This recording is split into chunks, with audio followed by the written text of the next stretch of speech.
Audi Actu sur Radio Victoire. Actualité, débat, intervention par téléphone. C'est tous les jours à partir de 7h. Sur la fréquence magique, la 96.3 FM. Audi Actu. Auditeur actualité, madame, monsieur, vous y êtes et nous y sommes, et ce lundi, qui se doit être le 9 janvier 2023. Nous avons en studio avec nous comme invité l'évangéliste Habib Barth Afolabi. Et il est le directeur de publication du magazine Maranatha et il est également le premier responsable d'une chaîne de télévision satellitaire, Lumière des Nations TV. Voilà, et il est évangéliste pasteur. Alors, évangéliste Afolabi, encore une fois, bonjour. Bonjour, je salue également les auditeurs et auditrices de la radio Victoire FM et tout le personnel de cette radio ainsi que le premier responsable et directeur général. Alors, monsieur Afolabi, on le sait, vous êtes journaliste et vous êtes également un homme de Dieu. Alors, chaque année, ou disons tous les ans, nous sacrifions à cette tradition, présenter des vœux aux populations, à nos proches, à nos amis, tous ceux-là qui nous sont chers. D'abord, avant de vous laisser le soin de présenter des vœux, si vous en avez à l'ensemble, peut-être de la population ou des auditeurs qui nous écoutent, est-ce que cela dénote d'une pratique biblique? Bon, vous savez, si on peut trouver une similitude dans la Bible, on parlerait du grand père sacrificateur qui, une fois l'an, une fois l'an, le peuple, dans l'ancien Israël, le peuple allait au temple pour demander pardon à Dieu, confesser leurs péchés, faire des offrandes. Et le grand prêtre allait dans le lieu très saint et ressortait. C'est-à-dire, c'est lui qui offrait le sacrifice, on offrait le sacrifice à Dieu l'Éternel à travers lui. Et après le sacrifice, il ressortait pour bénir, pour prononcer une bénédiction sur tout le peuple. Donc, on peut faire la similitude avec cette pratique-là.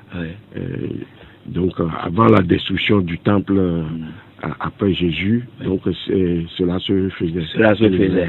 Et même après Jésus, si je me réfère au 3 Jean, verset 2, je crois, au chapitre 1, verset 2, je crois que un verset là-bas est tout le temps cité par tout le monde et qui parle de la prospérité de l'état de notre âme et puis la santé également. Donc, ça n'a rien à voir avec une pratique démoniaque. Non, ça n'a rien. Bon, vous savez pourquoi les gens ont lié ça. Bon, il y a eu une confusion chez beaucoup de personnes parce que nous nous référons au calendrier grégorien qui vient de Rome. Et nous savons que il y a eu, bon, les gens disent que Constantin s'est converti. En réalité, c'était par ruse. Il n'était pas vraiment converti. Il a essayé de christianiser toutes les pratiques qui se faisaient dans l'antique Rome. Et donc, de Constantin donc, il y a eu des calendriers.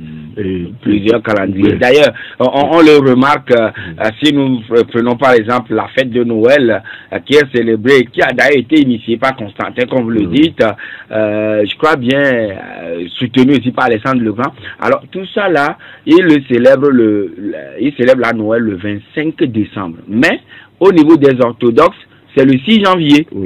Que célèbrent. Bon, christianisme divisé ou bien c'est quoi? Non, et les orthodoxes ne sont pas d'accord avec Rome, qui au départ a commencé à imposer le dirigeant de l'Église, comme le pape que nous avons aujourd'hui. Donc dans le temps, c'était le roi qui imposait cela, et les orthodoxes, c'est-à-dire ceux de l'Orient, ils n'étaient pas d'accord.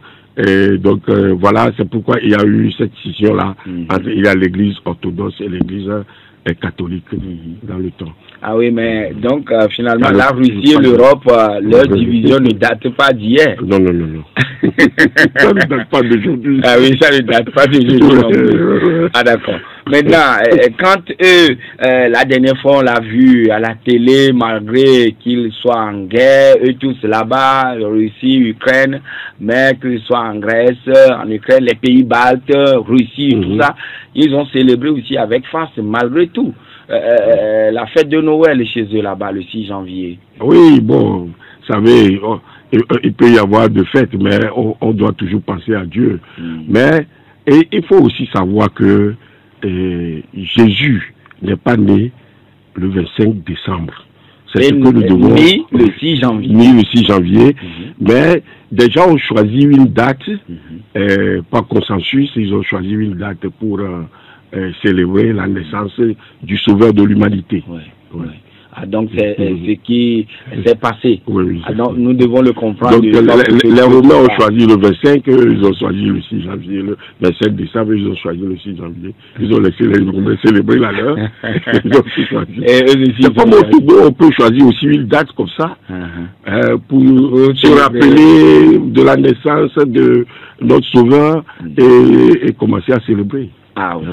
Alors, évangéliste Habib Folabi, vous suivez l'actualité de très près aussi, et nous vous avons invité ce matin pour voir un peu quel aspect spirituel ou bien quelle lecture spirituelle on peut faire des grands événements qui se déroulent sous nos yeux aujourd'hui. Mais vous ne pouvez pas laisser...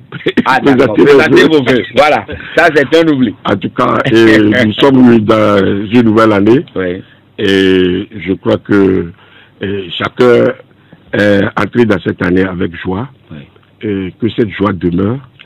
Et nous devons d'abord savoir que c'est Dieu qui dirige l'univers. Dieu ne s'est pas retiré de notre monde. Et donc, Dieu a le dernier mot sur nos vies. Donc, en tant que croyant, ma prière, c'est que Dieu accorde une paix profonde. La paix, il y a la paix des hommes, il y a la paix de Dieu, qui est différente de la paix des hommes. Et donc la paix de Dieu vient surtout du cœur, c'est pas calcul. Que tous les Togolais puissent connaître cette paix et vivre dans cette paix. Et je prie également pour la prospérité pour le peuple togolais. Et nous disons souvent santé, paix, bonheur, etc. Ça ne peut venir que de Dieu. Et c'est une grâce. Donc je demande une grâce abondante pour tout le peuple togolais et pour les auditeurs, surtout vous m'avez reçu ici sur cette chaîne, pour les auditeurs de cette chaîne. Et la grâce, Dieu a promis qu'il renouvelle chaque jour la grâce pour nous, c'est dans les Lamentations 3. Et donc que cette grâce, c'est à chacun de saisir cette grâce. D'ailleurs, même quand nous souhaitons, c'est notre prière, c'est un souhait. C'est un vœu qui vient de notre tréfonds. Du profond de notre cœur. Nous souhaitons cela, mais quand Dieu aussi renouvelle sa grâce, c'est à chacun de saisir la grâce. Ce n'est pas automatiquement opérationnel si toi, tu peux rejeter la grâce, comme l'amour de Dieu, tu peux le rejeter. Donc on doit y travailler. Oui, ça dit que d'abord croire. Parce que nous recevons tout de Dieu par la foi. Il faut croire. Et la foi nous amène à poser des actes concrets. Quand quelqu'un prône la paix, il faut que cela soit suivi par des actes.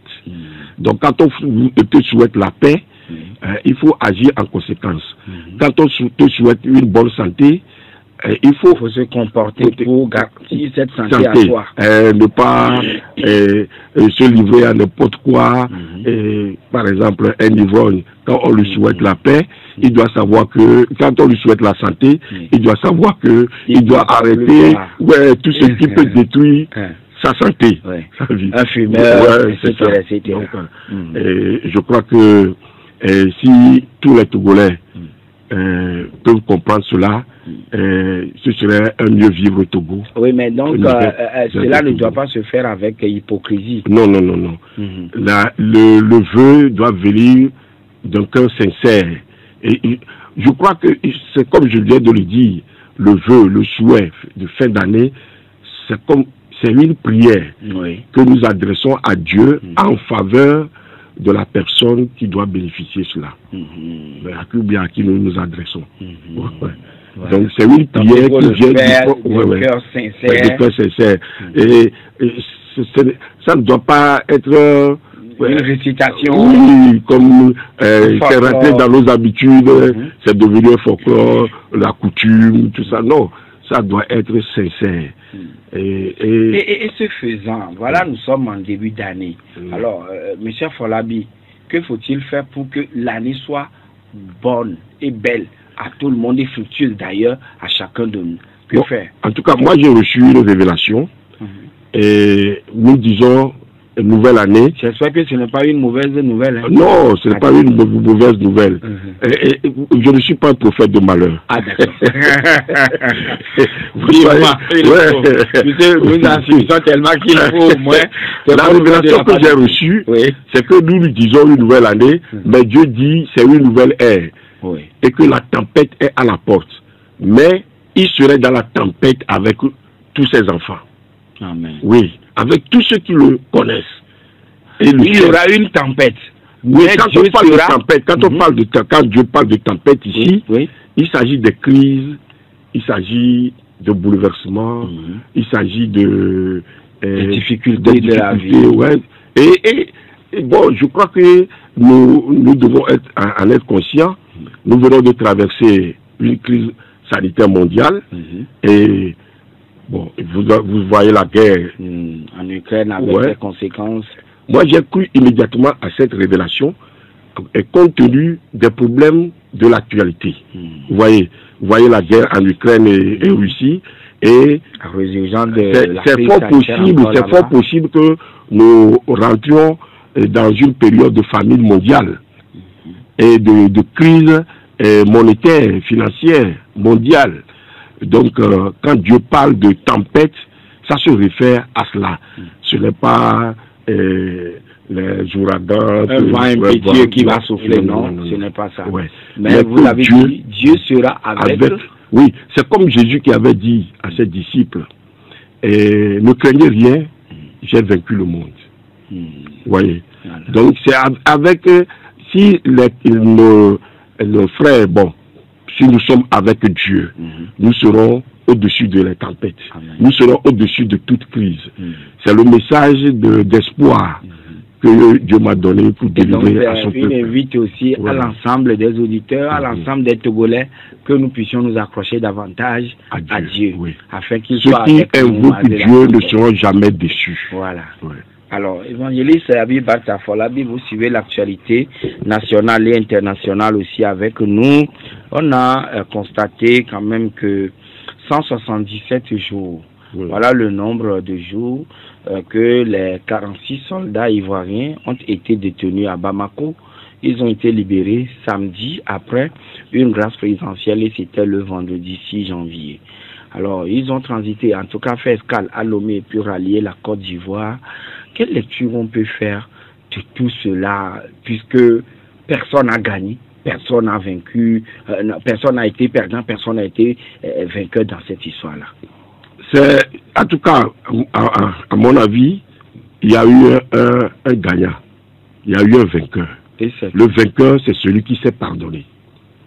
Le vainqueur, c'est celui qui s'est pardonné et évite de verser du sang inutilement. Vous voyez. Bon, maintenant, si l'autre là, le dirigeant malien, Assimi Goïta, s'il refusait de libérer et que l'autre aussi s'entêtait, c'est comme ce qui se passe actuellement entre la Russie et l'Ukraine. Croisement des fers. Et il y a eu affrontement. Il y aura seulement des massacres de la population civile, la population innocente. Vous voyez. Donc, c'est pour cela que je saisis l'occasion pour tirer chapeau surtout à notre président, le chef de l'État, son Excellence Faure. Et il a su bien jouer son rôle. La médiation togolaise a réussi. Cette crise nous concerne en premier chef parce que nous faisons partie de l'Afrique de l'Ouest, de la CEDEAO, de l'UMOA. Et bon, je crois le Mali est un pays frère. Le Mali est un pays frère. La Côte et d'Ivoire, son père a eu à nous dire plusieurs fois que si la case de ton voisin brûle, il faut l'aider à tête. Sinon, cela pourrait te toucher aussi. Donc, je crois que il faut le féliciter pour cet acte-là posé. Et Assimi Goïta aussi mérite notre admiration, notre félicitation. Parce que il n'a pas voulu un statu quo et un affrontement. Et il faut aussi le dire. Non, il n'a pas trop tiré sur la ficelle. Non, il faut... Bon, la justice a eu à condamner ces gens-là. Vous croyez que bon, vous croyez qu'ils ont été accusés innocemment? La justice, je crois que la justice malienne s'est basée sur des preuves concrètes pour les condamner. C'est pourquoi, quand la CEDEAO faisait pression, l'ONU faisait pression sur lui. La transition, ou le gouvernement de transition a ignoré royalement toutes ces pressions, on dirait. Parce qu'ils savent qu'ils détiennent des preuves palpables. Ils sont même allés jusqu'à dire des choses terribles devant l'ONU. Oui. Voilà. Devant toutes les nations du monde qui détiennent des preuves. On ne peut pas le faire pression sur eux. Et quand nous parlons de démocratie, nous parlons de l'état de droit, nous parlons de l'état de droit, de la souveraineté. On ne peut pas faire pression sur un pays comme ça.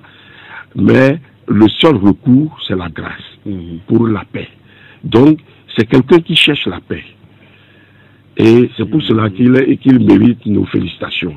Il est courageux. Il n'a pas cédé aux pressions tout azimut qu'on faisait sur lui. Vous le dites à plusieurs reprises, il est courageux. Assimi Goïta? Oui. Vraiment? Mais on dit quand même qu'il est en train de sceller son pays. Non. Attends, d'abord, quelqu'un qui sait pardonner, c'est quelqu'un qui est courageux. Vous voyez? Et d'abord, il laisse à Dieu cette justice. Il y a la justice des hommes, également il y a la justice divine. Et la justice divine est supérieure à la justice des hommes, supérieure et impartiale. Vous voyez? Dieu est un juste juge. Vous voyez?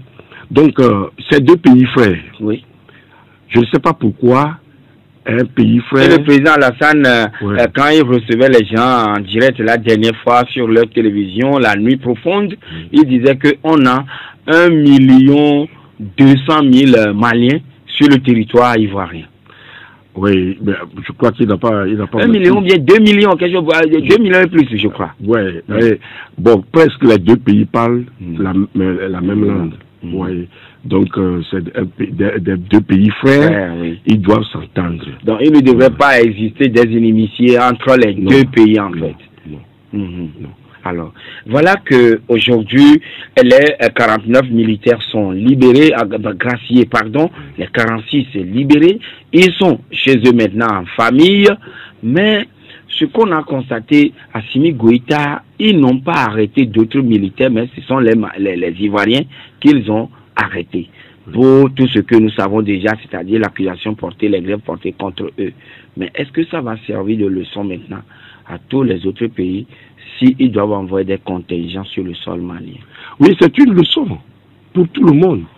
C'est-à-dire qu'il y a un règlement, il y a une voie à suivre. Vous voulez venir m'aider.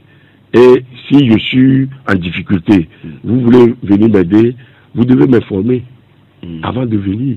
Vous devez me prévenir. C'est ce que Assimi Goïta disait. Ils n'ont pas été prévenus de l'arrivée de ce contingent-là. Et l'ONU aussi n'était pas au courant. Au début, le responsable de l'ONU avait même dit ça. Mais c'est après qu'ils ont changé de langage. Oui. Donc, moi, en tout cas, personnellement, je donne raison à l'État malien. Voilà. Ouais, parce que vous ne pouvez pas venir chez moi disons, avec des armes, sans m'informer au préalable. D'ailleurs, quand nous traversons la frontière, nous avons des pièces d'identité à montrer. Ah oui, ah oui. Oui. Et on l'enregistre. Oui, nous sommes enregistrés. Quand on scanne le passeport, oui, c'est que vous rentrez dans la base de données, que vous êtes en train d'entrer sur le territoire, tel pays. Ouais, étranger. Donc, on ne peut pas rentrer dans un pays comme ça pour vouloir aider quelqu'un qui est en difficulté et qui peut confondre l'ennemi. Vous voyez, la personne peut confondre l'ennemi, puisque les terroristes, c'est pas une armée régulière, non, habillée, en tenue, en treillis, tout ça là, non. Donc vous voulez rentrer dans ce pays et aider, mais ça doit être fait en bonne et due forme. Là, ça voudrait dire quand même qu'aujourd'hui, le Mali, quoi qu'on dise, est en train d'acquérir et de notifier au monde entier sa souveraineté. Mais ça se voit clair, c'est très clair. Et quand je parle du courage du colonel Assimi Goïta, vous voyez, il a dit quelque chose après la libération. Ils ont pas fait passer un communiqué. Oui, oui. Moi, j'ai applaudi. Quand il a répété par 3 fois. Oui, qu'il ne faut plus partie des pays intimidés. Oui. Le Mali ne fait plus partie des pays intimidables. C'est ça. Et ensuite, c'est un message adressé aux responsables de la CEDEAO. Pas seulement aux responsables de la CEDEAO. À l'ONU aussi. Parce qu'il a reçu des injections de l'ONU. C'est un message subliminal. Oui. Même à la Côte d'Ivoire également. Ouais. Et compte sur quoi? Non. Mais, attends, c'est à la face du monde. Vous voyez? C'est pourquoi je loue leur courage. Ils disent au monde, nous pouvons mourir pour notre patrie. Nous n'avons pas peur de qui que ce soit. Nous allons agir. Prêt à se sacrifier. Oui, agir en toute souveraineté. Vous voyez? Et moi, ce qui m'a aussi beaucoup intéressé, il s'est adressé spécialement aux responsables de la CEDEAO. Le président Embalo Sissoko. Oui, en lui disant de donner des injonctions là aux terroristes. Au lieu de s'adresser à eux. Ah oui. Oui, ils sont là. Qu'est-ce que la CEDEAO fait depuis là avec tous ces États et le Mali est toujours aux prises avec le terrorisme. Il a parfaitement raison. Oui. Vous ne venez pas aider le pays. C'est l'ONU qui est pour le secours. C'est cette situation qui a créé cet incident-là entre la Côte d'Ivoire et le Mali. Il faut chercher à régler le problème depuis la racine. Que de vouloir faire du saupoudrage en enjoignant une nation souveraine libérer les 48 militaires. Mais voilà, ils ne se sont pas exécutés, ils ont réellement ignoré l'ultimatum donné par Embalo Sissoko. C'est pour cela qu'ils sont courageux. Et ils l'ont nommément cité dans le communiqué. Oui. Mais finalement, c'est une guerre ouverte. Non, c'est pas une guerre ouverte. Chacun doit reconnaître son erreur dans cette affaire. Mais leur culot va quand même trop loin. Non, je ne pense pas. Vous ne pensez pas? Je ne pense pas. Je ne pense pas. Voilà.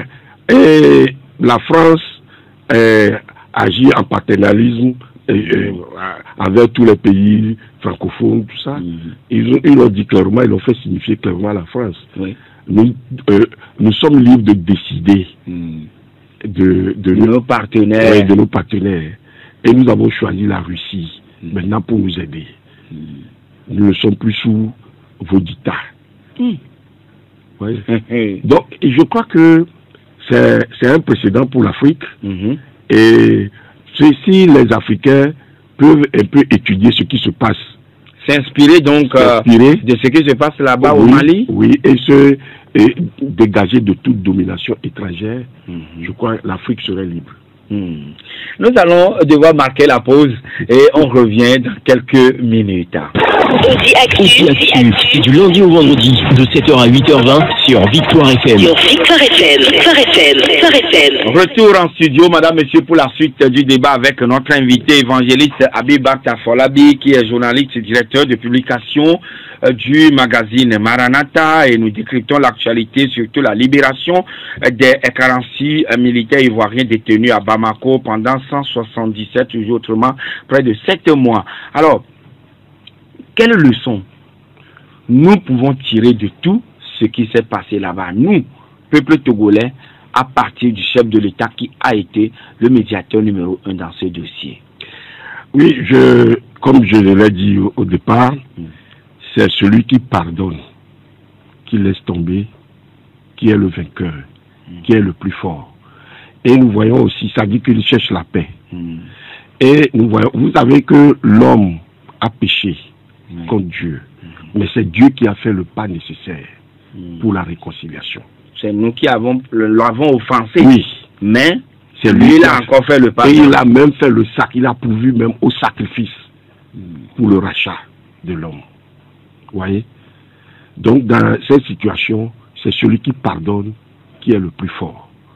Et notre président, le chef de l'État togolais, il s'est montré, il s'est affirmé comme un homme de paix, en servant de médiation entre le Mali et la Côte d'Ivoire. Jusqu'à obtenir résultat total, complet. Et il va de l'honneur du Togo. Mais moi, vous savez, en tant qu'homme de Dieu, en tant que serviteur de Dieu, nous prions toujours pour le Togo. Et ça, c'est notre devoir de prier pour le Togo, de chercher la paix du pays dans lequel nous vivons. C'est une recommandation biblique. C'est une recommandation biblique. Alors, ma prière, surtout quand je prie pour le Togo, en voyant ce qui se passe, les crises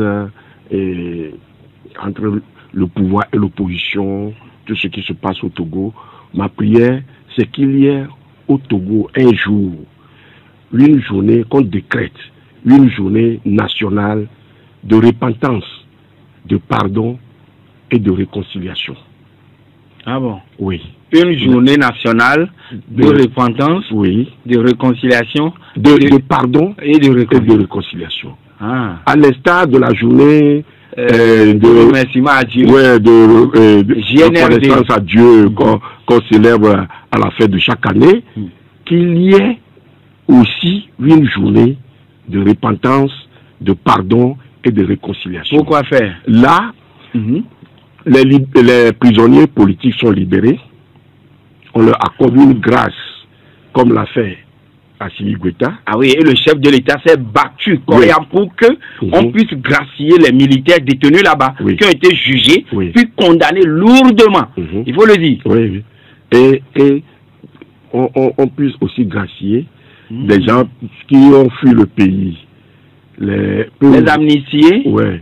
Ils peuvent revenir librement. Et au cours de cette journée, qu'il y ait une rencontre nationale. C'est une célébration. L'opposition et le pouvoir, avec l'Église, les religieux se mettent ensemble pour prier pour cette nation. Vous verrez ce qui va se passer dans cette nation. Le Seigneur va intervenir, il va agir puissamment. Le pays, il aura un déclic pour le développement et la prospérité de cette nation. Ah oui, mais là, vous rejoignez un certain nombre d'organisations qui ont aussi demandé, en disant que la libération des militaires ivoiriens au Mali sous la médiation togolaise, les organisations de la société civile togolaise demandent aussi au président Faure Gnassingbé de libérer les dizaines de prisonniers politiques au Togo. Il lui demande cela. Je crois que c'est de bonne guerre. Oui. Donc en décrétant selon vous cette journée, qu'on pardonne, qu'on gracie et qu'on libère les gens et qu'on amnistie même ceux-là qui sont peut-être condamnés. Et l'Église pourrait jouer le rôle du chef de l'État en servant de médiation. Vous voyez? Et c'est que toutes ces personnes-là, je rêve, et c'est ma prière, se réunissent un jour pour célébrer cette journée. Et dans la prière... Qu'est-ce que le président va y gagner en libérant les gens, en les amnistiant, et puis en graciant ceux-là qui... Voilà. Il sort victorieux de tous ces problèmes-là. Comme Assimi Goïta qui a accepté pardonner, vous l'avez dit tout à l'heure. Oui. Dieu nous a pardonné. Il nous a démontré son amour. Et il nous a aimé le premier. À cause de cela, nous aussi, nous l'aimons. Quand quelqu'un t'offense, gravement même, et tu le vois, et tu le pardonnes, la personne-là pourrait devenir ton serviteur. Ouais. D'abord, est-ce que ça pourquoi je parle d'abord oui, son cœur. Oui. Parce que le pardon même libère celui qui est offensé et l'offenseur également. Ouais. C'est pourquoi... Donc le pardon libère l'offensé et l'offenseur. Oui. Les deux à la fois. Les deux à la fois. Mais des fois, les gens considèrent le pardon comme une faiblesse. Non. C'est plutôt une force. C'est plutôt une puissance. Ouais. Et bon, ça dit quoi? Certains peuvent considérer cela comme ça. Mais je te le dis, quand tu pardonnes à ton offenseur, tu fais appel immédiatement à son cœur. Tu touches son cœur. Voyez. Que malgré le mal que tu m'as fait, je l'oublie. Je te pardonne. C'est ça.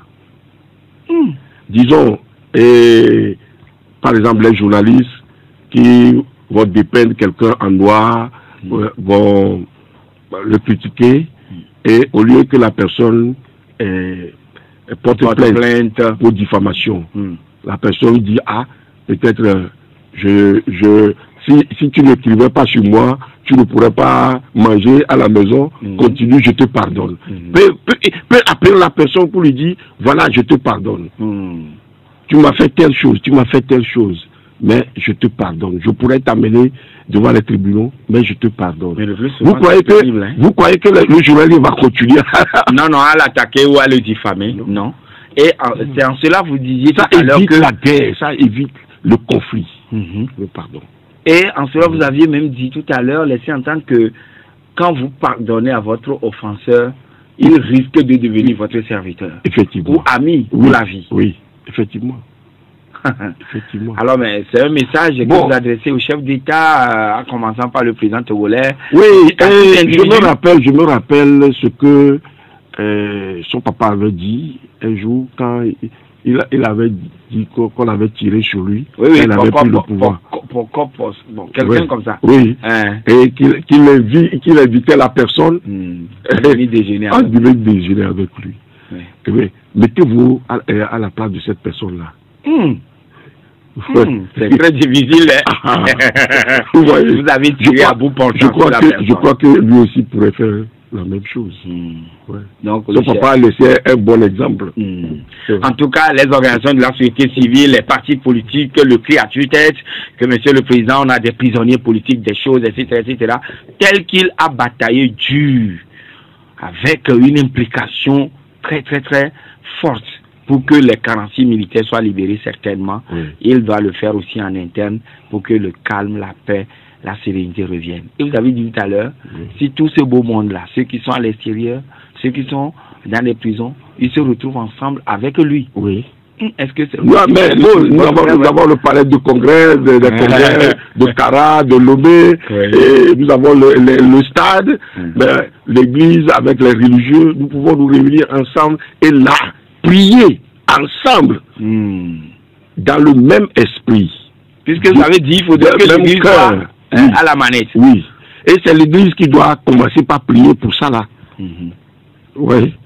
Et l'église peut aussi faire le pas, comme le président l'a fait en envoyant le ministre des Affaires étrangères chaque fois pour la négociation. En tout cas, quand les militaires ivoiriens ont été libérés, Alassane a lui de dire maintenant que la crise est derrière nous, les bonnes relations entre le Mali et la Côte d'Ivoire peuvent reprendre. Oui.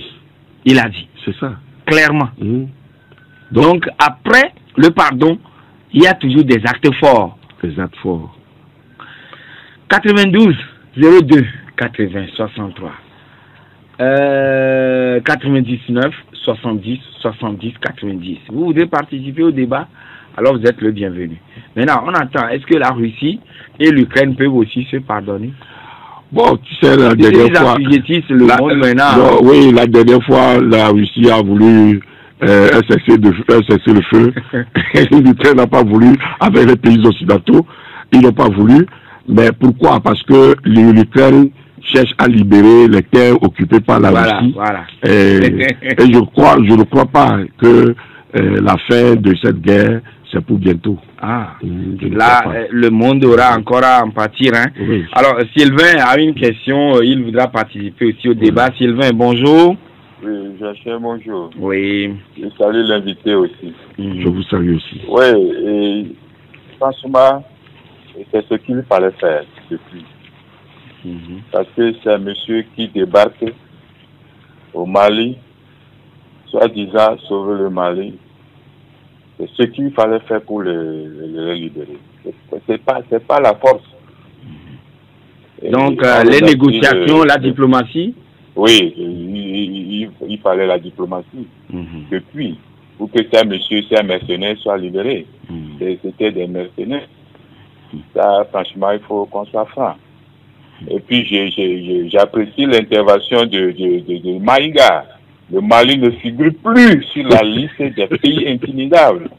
Ça, il faut dire la vérité à ces messieurs qui se racontent souvent, qui ne se disent pas la vérité entre eux. Maintenant, nous aussi, on veut demander à Ouattara de venir plaider là, pour nos prisonniers politiques là. On procède comment? D'accord. Très bien noté. Vous voulez demander à Ouattara. À Ouattara de venir plaider pour les prisonniers togolais. Merci beaucoup, très très bien noté. Arès. Monsieur Arès, il est reparti, certainement qu'il va rester. Oui, bonjour. Bonjour, c'est monsieur Komlavi. Ah, monsieur Komlavi, nous sommes à votre écoute. Comment allez-vous d'abord, monsieur Komlavi? Je vais bien. Ça fait un très très bon moment là. Oui. Je salue certains invités pour le débat. Vraiment, il faut saluer la diplomatie du chef de l'État qui a permis les Maliens, les Ivoiriens de se parler maintenant. Vraiment, ça a été très utile pour toute l'Afrique et il l'a fait. C'est pour toute l'Afrique et seulement c'est très efficace. Venons au pays où les sociétés civiles demandent que cela soit aussi fait au Togo.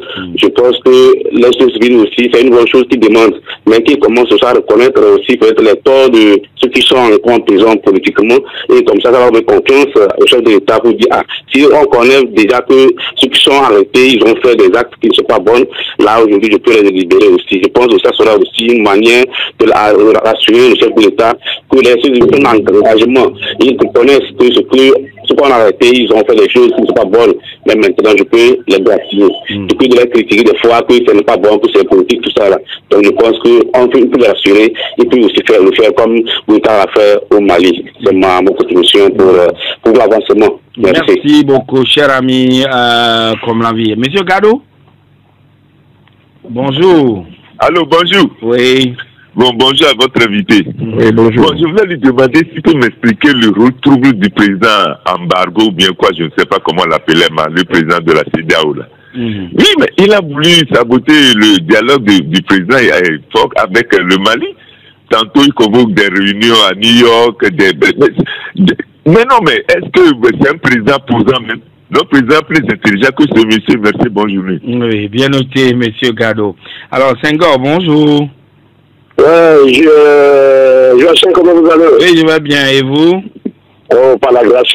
Mon grand frère Fernandez Angelis. Bonjour. Bonjour. Vous de santé, hein. Merci. Bon, vous avez l'habitude de dire que les religieux, nous devons prier.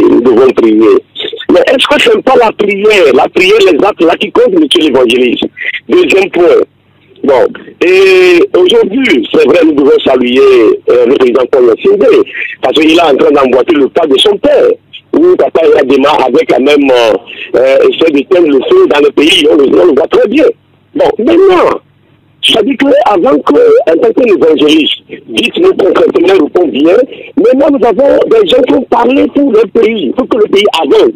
Ils sont groupés dans les prisons. Maintenant, il a négocié là-bas. Mais pour nous, ne pas quand même dans les misères ici, demander aussi ceux qui ont bien les libérer pour qu'il y ait la paix, comme il a fait là-bas. Je parle de ça.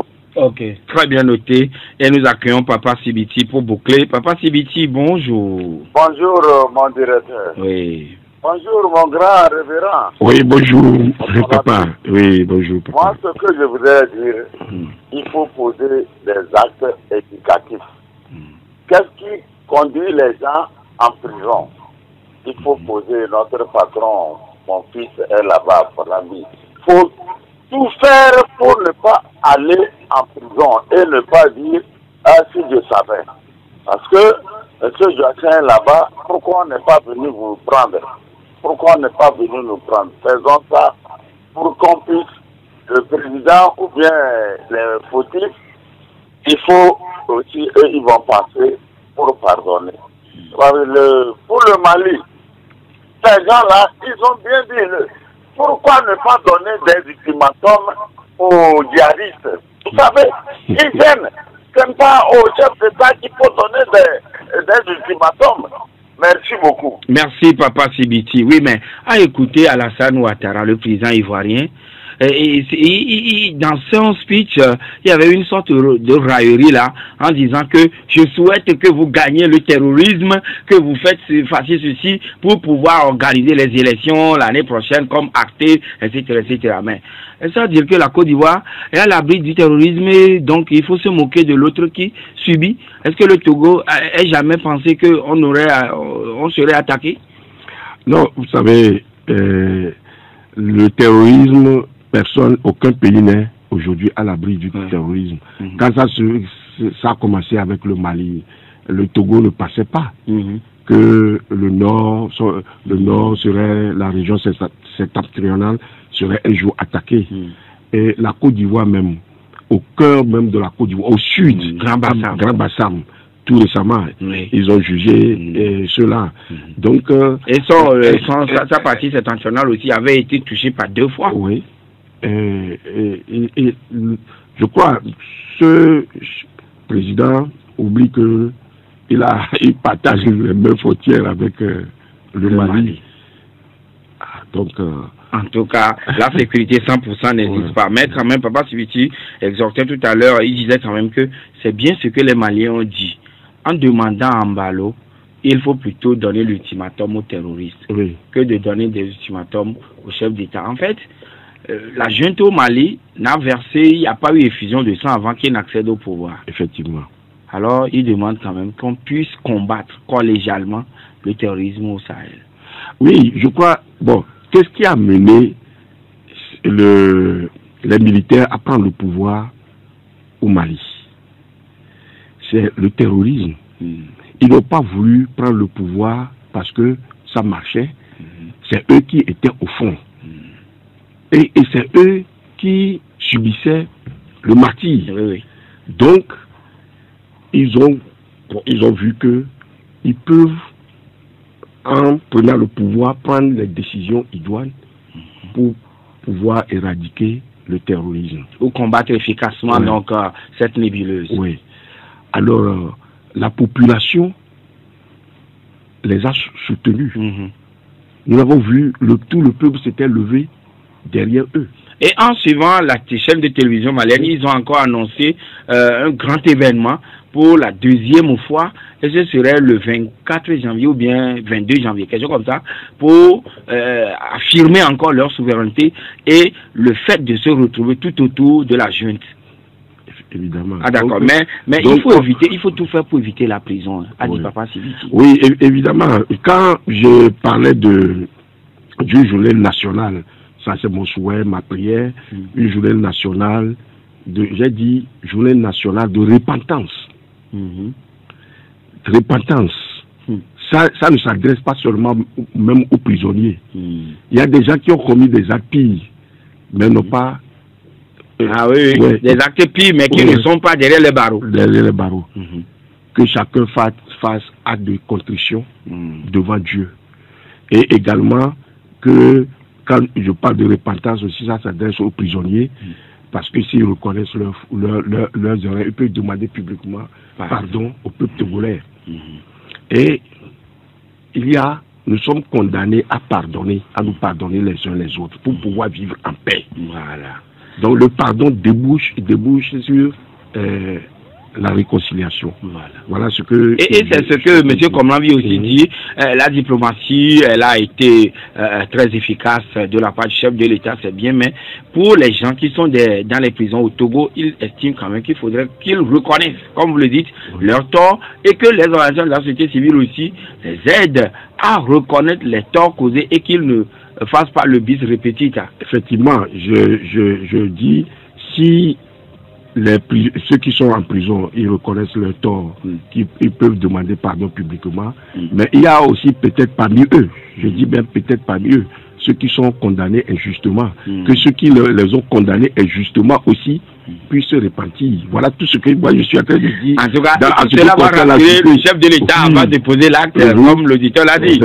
Mais le rôle trouble d'Ambalo, est-ce que Ambalo a joué un rôle trouble vraiment? Bon, de toute façon, à mon avis, il n'a pas été très crédible sur toute la ligne. Hein. Je suis journaliste et je vois que c'est le plus piètre des responsables de la CEDEAO que nous avons connu jusqu'alors. Ce monsieur-là. Là, c'est une analyse du journaliste. Oui. Mais quand même, Ouattara ne l'a pas vu de cet œil. Il a beaucoup complimenté, il a louangé même. Oui. Ça le regarde. Ça le regarde. Évangéliste Habib Barta Folabi, nous sommes à la fin de notre émission. Mais quelqu'un dit la prière, c'est bien, mais pourquoi l'église, ou disons, on ne le fait pas tant? Parce que des fois, la prière, mais ça contribue aussi à créer des soucis. Oui, bon, je crois que nous devons tous être sincères devant Dieu. Voilà. Quand nous voulons prier, c'est l'autorité suprême, c'est à lui que nous adressons nos prières. Et rien ne lui échappe, il connaît nos cœurs. Nous devons aller vers Dieu avec un cœur sincère. Et quand nous prions de cette manière, il y a exaucement. Voilà, nous sommes à la fin de l'émission, mais ma toute petite curiosité, si le président de la République vous fait appel aujourd'hui, ou bien mandate des gens à vous écouter sur votre proposition Journée nationale de repentance, de pardon et de réconciliation, êtes-vous prêt à détailler tout ce que vous voudrez qu'on y mette? Pourquoi pas? Alors, ça servirait à mon pays et je serais même heureux s'il y a un dénouement heureux pour mon pays. Monsieur Afolabi, merci d'être passé chez nous. Beaucoup Parisiens, merci à vous également. Claudia Dinon, merci. Amjoy, merci. Alors je suis Joachim Gauthier, madame, monsieur, c'est le début de semaine. Alors que cette semaine soit fructueuse à toutes et à tous.